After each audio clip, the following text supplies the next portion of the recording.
जो भगवान महाकाल की पूजा करता है उसकी कभी अकाल मृत्यु नहीं होती। संत उत्तम राम शास्त्री।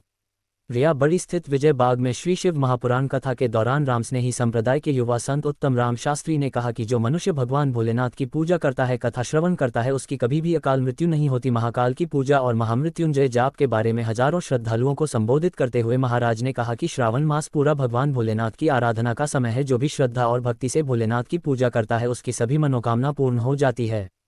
जलंधर की कथा पर प्रकाश डालते हुए महाराज ने बताया कि जलंधर का जन्म भगवान शिव के क्रोधित अग्नि से समुद्र में गिरने से हुआ था। उसका विवाह वृंदा से हुआ, जो अत्यंत पतिव्रता और सती स्त्री थी। वृंदा के सतीत्व के बल पर जलंधर अजेय और अमर हो गया था, जिसके बाद उसने तीनों लोकों पर अधिकार कर लिया। उसका विवाह असुर कालनेमी की पुत्री वृंदा से हुआ था। वृंदा भगवान विष्णु की परम भक्त और अत्यंत पतिव्रता स्त्री थी। वृंदा के सतीत्व के बल पर ही जलंधर अजेय और त्रिलोकी का स्वामी बन गया था। जलंधर का अहंकार और युद्ध जलंधर अजेय होने पर घमंडी बन गया और देवताओं पर अत्याचार करने लगा। उसने स्वर्ग पर अधिकार कर लिया और कैलाश पर भी आक्रमण किया। भगवान शिव और जलंधर के बीच भयंकर युद्ध हुआ, लेकिन वृंदा के पतिव्रत धर्म के कारण जलंधर को कोई हरा नहीं पा रहा था।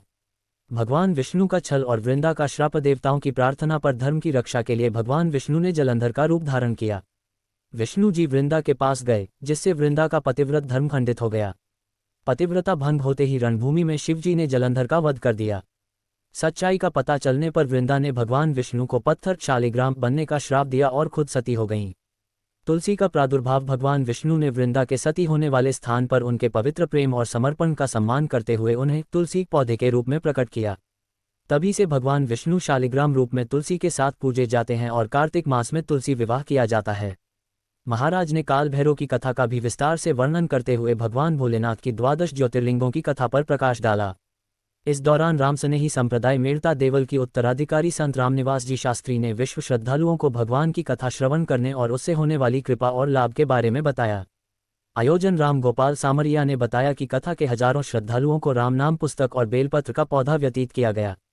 रामगोपाल सामरिया ने बताया कि बाहर से आने वाले श्रद्धालुओं को रोजाना भोजन प्रसादी का आयोजन किया जा रहा है। कथा की पश्चात सभी श्रद्धालु प्रसाद वितरित किया गया। भजन गायकों ने भोलेनाथ के एक से एक भजनों की प्रस्तुति देकर श्रद्धालुओं को भाव विभोर कर दिया।